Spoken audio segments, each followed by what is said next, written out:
Sobrang ganda ng necklace na to. Isa ito sa mga gustong-gusto ko ang design kasi parang ang yaman-yaman ng dating mo rito. Ang nasa video ay 37.5 grams, 24K Korean gold. Ang lahat ng jewelry natin ay nabibenta at nasasangla at lahat ito ay may authentication card. May nakapalibot na logo sa buong necklace and I'm sure alam nyo na yan. Ganyan mismong itsura niya up close.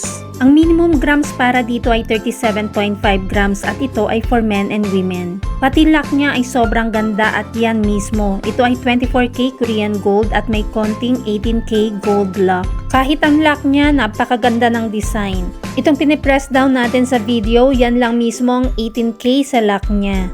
Yung the rest sa buong lock niya ay 24K gold. Ang ganitong necklace ay meron ding pang set na bracelet. At dahil nga ito ay pambabae at lalaki, lahat pwedeng magsuot nito. Ito mismo ang ating 37.5 grams sa 45 cm. Syempre pwede rin ito sa mas makapal pa. Ang rate ng gold ay nagbabago everyday kaya hindi natin nilalagay ang price sa video. Kung gustong malaman ng updated price, mag-message kay Michelle Yu sa Facebook or follow Mabenta KR Jewelry sa YouTube or TikTok channel para updated ka.